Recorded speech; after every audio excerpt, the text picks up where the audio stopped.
Boleh dengar tak ni? Umi? Boleh. Boleh clear? Okey, kalau tak clear, bagi tahu lah.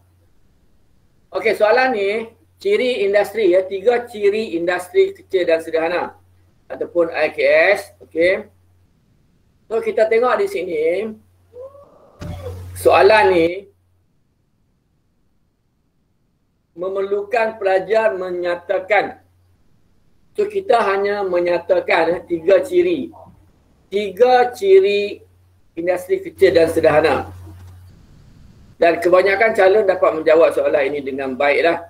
Dan kebanyakan daripada kita, bila kita sebut ciri, dalam semua sektor ekonomi, sama ada sektor tertial, sekunder atau primer, ciri dia adalah sama. Ciri dia adalah sama. Iaitu taburan, orientasi, skala, buruh, tenaga mahir buruh tu, kemudian teknologi, modal, itu adalah ciri-ciri dia. So dia cuma perlu di sini kamu sebut 3 ciri, tapi mesti dikaitkan dengan ciri perusahaan kecil dan sederhana atau industri kecil dan sederhana. So bila kita nyatakan taburan contohnya, kita perlu sebut taburan itu macam mana. Kita perlu sebut taburan itu macam mana. Ataupun taburan itu bagaimana. Contohnya taburan tidak berpusat. Maksudnya bila kita sebut taburan industri kecil dan sederhana, taburan dia tidak berpusat. Dia berselerak di merata kawasan atau lokasi. So sebut saja taburan tidak berpusat. Kamu akan dapat 1 markah. Tapi kalau sebut taburan saja, maka tak ada markah. Okey. Skala pula. Skala kita cerita. Skala macam mana skala dia. Sebahagian besar IKS berskala kecil. Kena sebut macam tu. Sebahagian besar IKS berskala kecil. Sebab skala IKS ni dia ada 3. Ada sederhana, kecil, sederhana dan dia ada mikro. Mikro. So kita sebutlah skala sebahagian besar. Kena sebut sebahagian besar adalah berskala kecil. Kalau tak sebut skala saja, tak ada markah lah. Okey.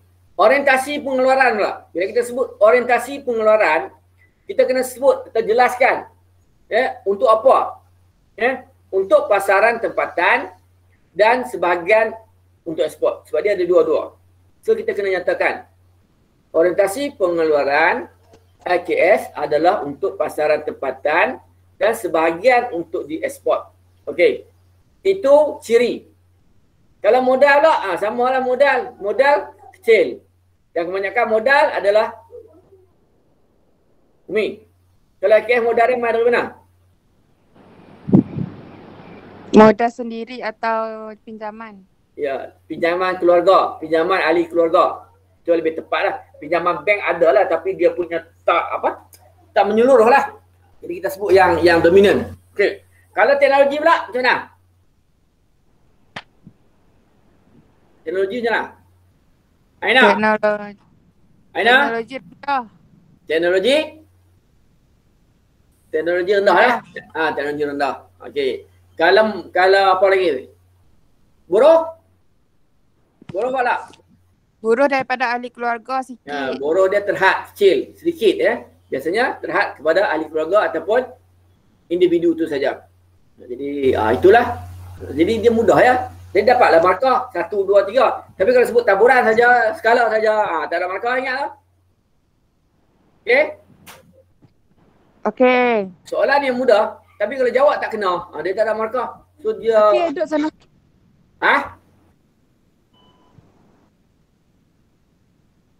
Okey, setakat ni. Boleh saya teruskan tak? Boleh cikgu. Boleh Okey, kita pergi kepada yang seterusnya. Okey. Yang seterusnya soalan nombor 4B Soalan nombor 4B. Dia kata jelaskan 3 kepentingan IKS kepada pembangunan sosioekonomi negara. So jelaskan 3 kepentingan. So dalam konteks kepentingan kita ada, saya nak sebut macam mana benda ni kalau kita sebut, kamu pun selalu duduk dengar lah. Benda ni bila kita sebut kepentingan untuk semua sektor ekonomi, kepentingan yang sama.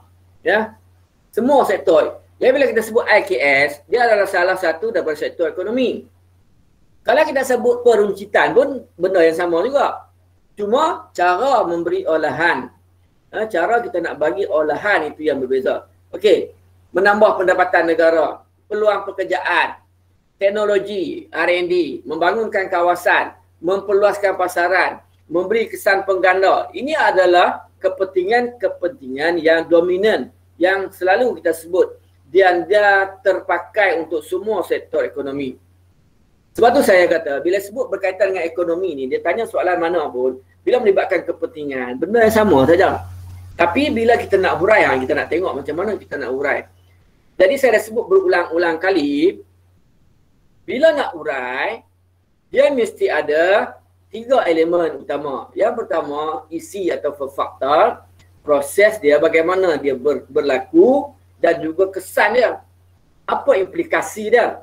Jadi 3 benda ni mesti digarapkan di dalam satu jawapan. So itu yang kamu tak ada dan kamu tak buat benda ni. So, okay? Boleh sambung Boleh. Okay. Kita tengok contoh jawapan dia. Okay. Contoh jawapan. Peluang pekerjaan. Yang ni pun banyak kali dah kita duk bincang. Kita duk cerita benda yang sama ya. Dan sepatutnya kamu dah menguasai dah kemahiran ni. Ya, bila kita sebut peluang pekerjaan, so kita cuma tukar. Kalau sektor pertanian, kita tulis sektor pertanian. Kalau perindustrian, kita tulis perindustrian di situ.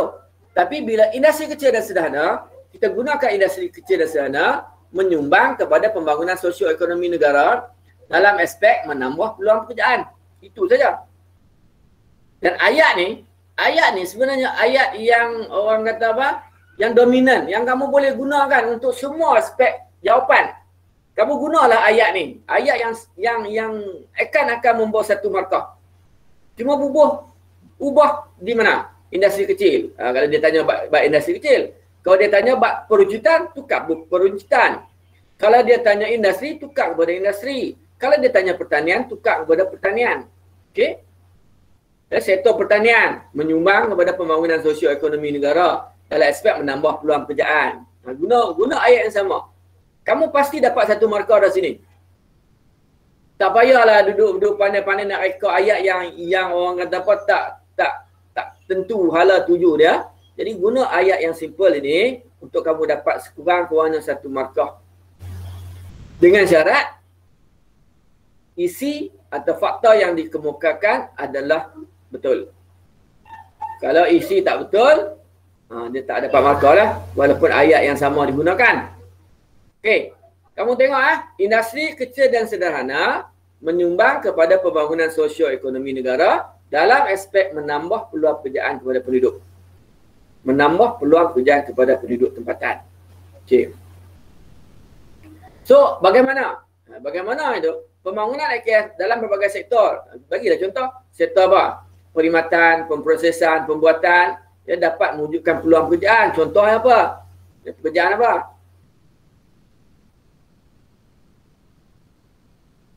Pengusaha bahulu, contohlah. Pengusaha bahulu, contoh. Ya? Dan seterusnya mengurangkan kadar pengangguran, mengurangkan kemiskinan dan menambah pendapatan per kapita. Benda yang sama. Kamu nampak yang itu kita dah jawab dah. Yang itu kita pun dah jawab dah dalam konteks yang lain. Dalam konteks globalisasi pun benda yang sama juga. Nampak? Jadi benda ni bila sebut kepentingan, benda isi atau faktor yang sama yang kamu boleh gunakan. Dan kadang-kadang benda ni kamu tak alert, maka kamu ketinggalan dan kamu rugi, tak dapat markah. Sedangkan soalan tu adalah soalan yang sangat mudah. Okey, kita tengok yang kedua. Yang kedua, kemajuan teknologi. So perkembangan industri kecil dan sederhana, kita guna perkataan yang sama. Industri kecil dan sederhana menyumbang kepada pembangunan sosioekonomi dalam aspek kemajuan teknologi. Ayat yang lebih kurang yang di atas. Okay, perkembangan pesat sektor IKS mempengaruhi perkembangan teknologi serta pembangunan R&D dalam negara. Jadi implikasi dia, proses pemindahan teknologi dan perkembangan teknologi berlaku menyebabkan kuantiti dan kualiti produk IKS meningkat. So dalam konteks kualiti dan kuantiti produk meningkat. Itu kesan dia. Bila guna teknologi, kesannya teknologi menyebabkan kualiti produk meningkat ataupun bertambah baik, atau bertambah kualiti. Bolehlah mana-mana. So kamu boleh gunakan dalam aspek tu. So setakat ni clear? Lepas ni saya tak mau tengok lah ada orang jawab yang orang kata apa, jawapan-jawapan yang merapu, yang tak bertepatan dengan apa yang ditanya. Okey, kita pergi kepada yang seterusnya. Saya bagi 4 hari ni. Dia nak 3, kita bagi 4. Tak apa. Okey, pembangunan kawasan setempat. Ini pun dah kita bincangkan dan kita ulang. So kita dalam konteks ayat, tengok dalam konteks ayat, ya, dalam konteks penggunaan ayat, kamu guna industri kecil dan sederhana menyumbang kepada pembangunan sosioekonomi negara.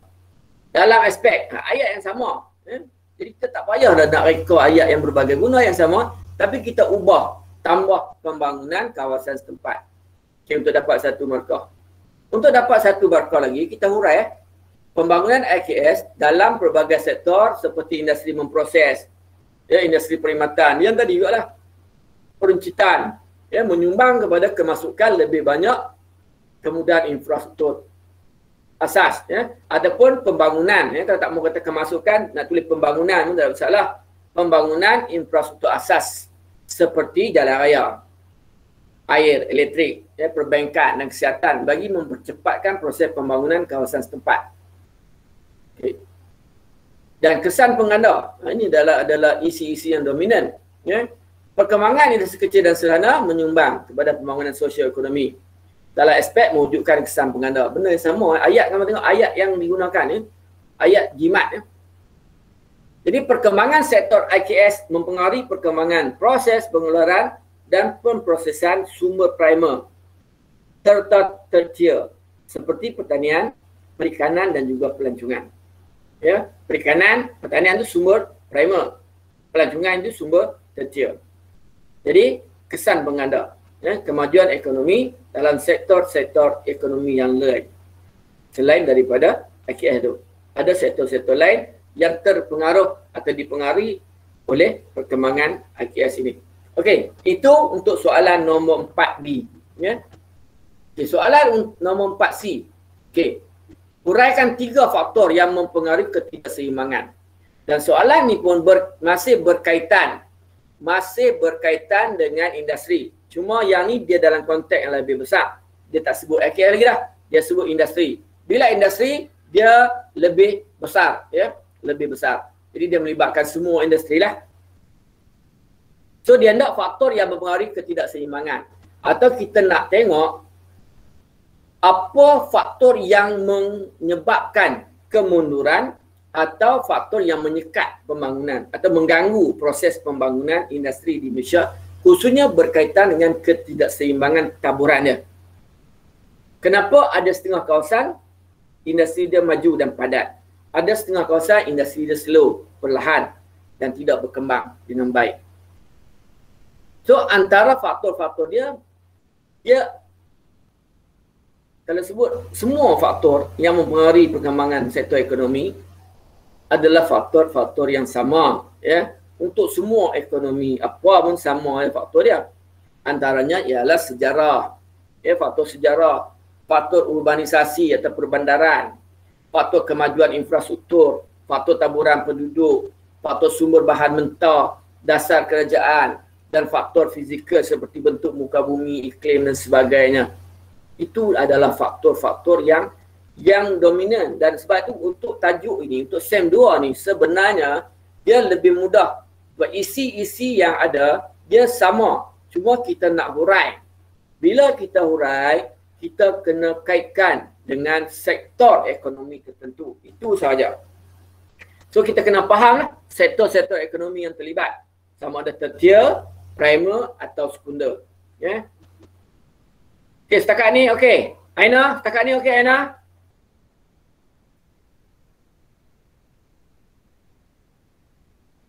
Fatirah? Clear ke tak? Clear ke tak clear? Aina, clear ke tak?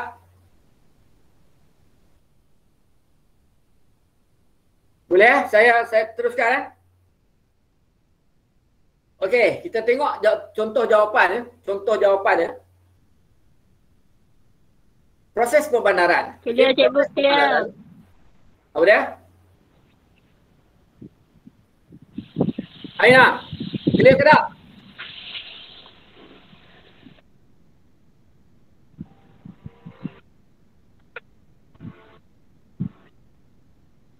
Dolak, clear ke tak?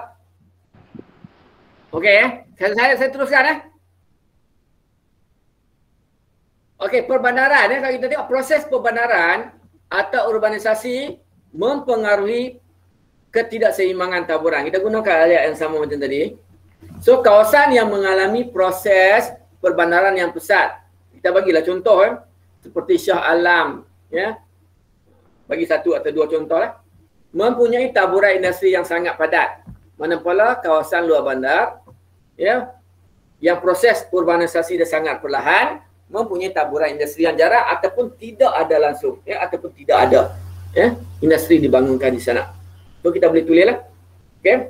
Yang kedua, kemajuan infrastruktur. So kemajuan ataupun kemudahan infrastruktur juga mempengaruhi taburan industri. Okey. Kalau kita tengok ya. Soalan dia apa? Soalan dia huraikan 3 faktor yang mempengaruhi ketidakseimbangan taburan. Faktor yang mempengaruhi. Ataupun kita dalam kita punya nota dan sebagainya, faktor yang mempengaruhi taburan atau faktor yang mempengaruhi perkembangan sama yalah, ya. Okey, clear? Okey, perbandaran satu. Yang kedua, kemajuan infrastruktur. Kemajuan infrastruktur juga mempengaruhi taburan. Kawasan yang maju ataupun kawasan yang banyak infrastruktur asas yang moden seperti sistem pengangkutan, ya, kemudahan pelaburan, lapangan terbang, contohnya menggalakkan perkembangan sektor industri. Kesannya kawasan seperti Shah Alam, Perak bagi contoh, mempunyai taburan industri yang sangat padat. Ya. Sebab kita kena bagi contoh di sini. Contohnya sangat padat. Dan yang seterusnya taburan penduduk. Taburan penduduk pun sama juga. Taburan penduduk sangat mempengaruhi ciri ketidakseimbangan taburan industri. Jadi kawasan yang berpenduduk padat. Jadi bagi contoh. Kawasan-kawasan industri yang padat penduduk, contohnya Petaling Jaya, Pulau Pinang, Ipoh dan sebagainya, mempunyai taburan industri yang sangat padat. Manakala kawasan luar bandar yang berpenduduk jarang, biasanya taburan industri dia sangat sedikit. Okey. Kemudian kekayaan sumber alam, taburan sumber alam, yang khususnya sumber mineral, sumber petroleum, gas asli, biji timah dan sebagainya. Ya. Jadi kawasan-kawasan yang kaya dengan sumber galian ini seperti Kuala Lumpur, Ipoh, Kertih dan Miri mempunyai taburan industri yang sangat padat dan maju berbanding kawasan-kawasan lain yang tidak mempunyai sumber. Itu saja contoh yang kita nak bagi. Itu saja contoh yang kita nak bagi. So dalam konteks menjawab soalan, kita cuma perlu kaitkan dengan 3 elemen yang saya selalu sebut. Isi atau fakta, proses bagaimana ia berlaku dan kesan dia. Jadi kita tengoklah proses dia. Macam taburan. Sebab apa di kawasan? Okey. Jadi kawasan yang kaya dengan sumber biji timah, taburan industri dia padat. Padat tu kesan. Kaya dengan biji, kaya dengan petroleum, kaya dengan sumber, itu adalah proses. Okey. Mi, ada apa? Ya. Ada apa, Umi?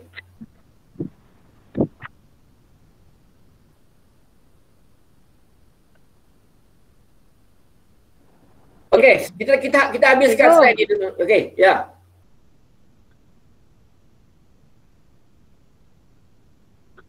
Okey, Umi tanya. Tapi kenapa dia nak macam ciri?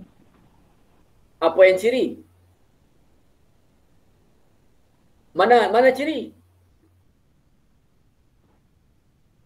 Taburan penduduk bukan ciri. Kenapa faktor ni dia nak macam ciri? Mana ada ciri? Taburan penduduk bukan ciri. Yang ni taburan penduduk, bukan taburan lokasi industri tu. Taburan penduduk, jumlah penduduk tu. Yang ni bukan ciri. Yang ni, okay, tengok sini. Yang ni bukan ciri. Pembandaran bukan ciri. Kemajuan infrastruktur bukan ciri. Okey? Ni dia nak faktor.